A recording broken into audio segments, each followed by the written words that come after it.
Evolução em Dois Mundos. 10º livro da coleção A Vida no Mundo Espiritual. Ditado pelo espírito André Luiz e psicografado pelos médiuns brasileiros Francisco Cândido Xavier e Valdo Vieira, em 1958 e publicado em 1959. Parte 1, Capítulo 2, Corpo Espiritual. Retrato do corpo mental. Para definirmos, de alguma sorte, o corpo espiritual, é preciso considerar, antes de tudo, que ele não é reflexo do corpo físico, porque, na realidade, é o corpo físico que o reflete, tanto quanto ele próprio, o corpo espiritual, retraía em si o corpo mental que lhe preside a formação. Corpo mental, assinalado experimentalmente por diversos estudiosos, é o envoltório sutil da mente e que, por agora, não podemos definir com mais amplitude de conceituação além daquela com que tem sido apresentada pelos pesquisadores encarnados, isto por falta de terminologia adequada no dicionário terrestre. Do ponto de vista da constituição e função em que se caracteriza na esfera imediata ao trabalho do homem após a morte, é o corpo espiritual o veículo físico por excelência, com sua estrutura eletromagnética, algo modificado no que tange aos fenômenos genésicos e nutritivos, de acordo, porém, com as aquisições da mente que o maneja. Todas as alterações que apresenta, depois do estágio berço-túmulo, verificam-se na base da conduta espiritual da criatura que se despede do arcabouço terrestre para continuar a jornada evolutiva nos domínios da experiência. Para o estar, portanto, que é ele santuário vivo em que a consciência imortal prossegue em manifestação incessante além do sepulcro, formação sutil, urdida em recursos dinâmicos, extremamente porosa e plástica, em cuja tessitura as células, noutra faixa vibratória, a face do sistema de permuta visceralmente renovado, se distribuem mais ou menos à feição das partículas coloides, com a respectiva carga elétrica, comportando-se no espaço segundo a sua condição específica, e apresentando estados morfológicos conforme o campo mental a que se ajusta. Centros vitais. Estudado no plano em que nos encontramos, na posição de criaturas desencarnadas, o corpo espiritual ou psicossoma é, assim, o veículo físico, relativamente definido pela ciência humana, com os centros vitais que essa mesma ciência, por enquanto, não pode perquirir e reconhecer. Nele possuímos todo o equipamento de recursos automáticos que governam os bilhões de entidades microscópicas a serviço da inteligência, nos círculos de ação em que nos demoramos, recursos esses adquiridos vagarosamente pelo ser em milênios e milênios de esforço e recapitulação nos múltiplos setores da evolução anímica. É assim que, regendo a atividade funcional dos órgãos relacionados pela fisiologia terrena, nele identificamos o centro coronário, instalado na região central do cérebro, cedidamente, centro que assimila os estímulos do plano superior e orienta a forma, o movimento, a estabilidade, o metabolismo orgânico e a vida consciencial da alma encarnada ou desencarnada, nas cintas de aprendizado que lhe corresponde no abrigo planetário. O centro coronário supervisiona, ainda, os outros centros vitais que obedecem ao impulso procedente ao espírita, assim como as peças secundárias de uma usina respondem ao comando da peça motor de que se serve o tirocínio do homem para concatená-las e dirigi-las. Esses centros secundários, entrelaçados no psicossoma e, consequentemente, no corpo físico, por redes plexiformes, destacamos o centro cerebral contíguo ao coronário,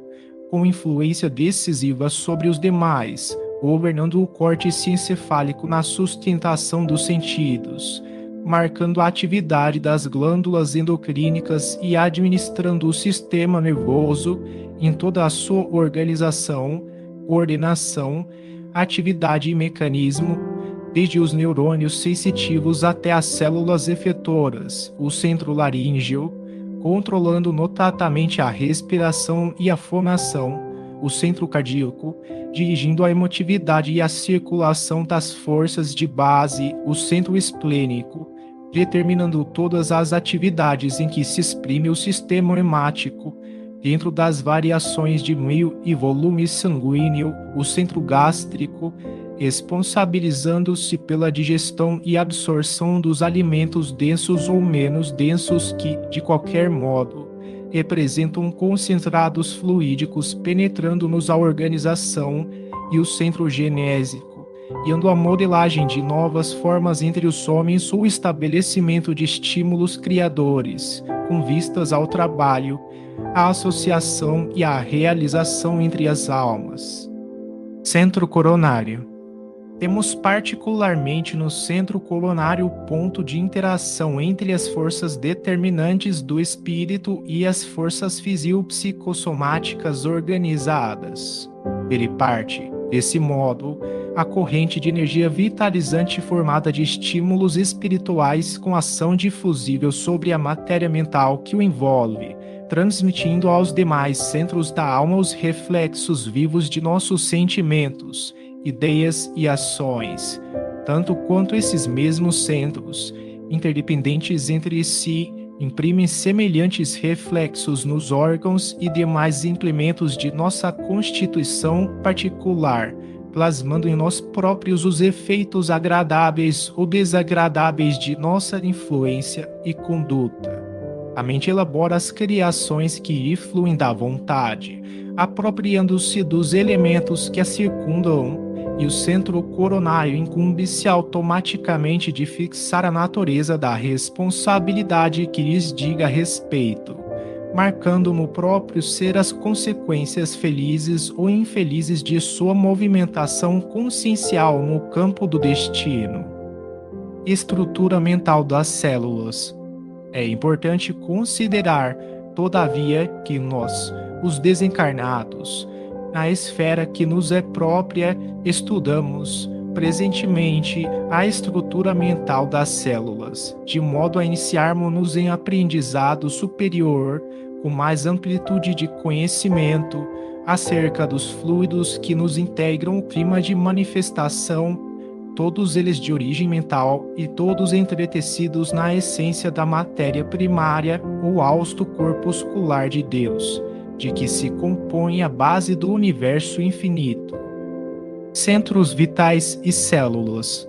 São os centros vitais fulcros energéticos que, sob a direção automática da alma, imprimem às células a especialização extrema pela qual o homem possui no corpo denso e detemos todos no corpo espiritual em recursos equivalentes, as células que produzem fosfato e carbonato de cálcio para a construção dos ossos, as que se distendem para a recobertura do intestino, as que desempenham complexas funções químicas no fígado, as que se transformam em filtros do sangue na intimidade dos rins e outras tantas que se ocupam do fabrico de substâncias indispensáveis à conservação e defesa da vida nas glândulas, nos tecidos e nos órgãos que nos constituem o cosmo vivo de manifestação. Essas células que obedecem às ordens do espírito, diferenciando-se e adaptando-se às condições por ele criadas, procedem do elemento primitivo, comum, de que todos provimos em laboriosa marcha no decurso dos milênios, desde o seio tépido do oceano, quando as formações protoplásmicas nos lastrearam as manifestações primeiras. Tanto quanto a célula individual, a personalizar-se na ameba, ser unicelular que reclama ambiente próprio e nutrição adequada para crescer e reproduzir-se, garantindo a sobrevivência da espécie no oceano em que respira, os bilhões de células que nos servem ao veículo de expressão, agora domesticadas, na sua quase totalidade em funções exclusivas, necessitam de substâncias especiais, água, oxigênio e canais de exoneração excretória para se multiplicarem no trabalho específico que nosso espírito lhes traça, encontrando, porém, esse clima que é indispensável, a estrutura aquosa de nossa constituição físico-psicossomática a expressar-se nos líquidos extracelulares, formados pelo líquido intersticial e pelo plasma sanguíneo. Exteriorização dos centros vitais. Observando o corpo espiritual ou psicossoma desse modo, em nossa rápida síntese como o veículo eletromagnético, qual o próprio corpo físico vulgar, reconheceremos facilmente que, como acontece na exteriorização da sensibilidade dos encarnados, operada pelos magnetizadores comuns, os centros vitais a que nos referimos são também exteriorizáveis. Quando a criatura se encontre no campo da encarnação, fenômeno esse a que atendem habitualmente os médicos e enfermeiros desencarnados, durante o sono vulgar, o auxílio a doentes físicos de todas as latitudes da Terra, plasmando renovações e transformações no comportamento celular, mediante intervenções no corpo espiritual, segundo a lei do merecimento, recursos esses que se popularizarão na medicina terrestre do grande futuro. Corpo espiritual depois da morte. Em suma, o psicossoma é ainda corpo de duração variável, segundo o equilíbrio emotivo e o avanço cultural daqueles que o governam, além do carro fisiológico, apresentando algumas transformações fundamentais depois da morte carnal, principalmente no centro gástrico, pela diferenciação dos alimentos de que se provê, e no centro genésico, quando a sublimação do amor, a comunhão das almas que se reúnem no matrimônio divino das próprias forças, gerando novas fórmulas de aperfeiçoamento e progresso para o reino do espírito.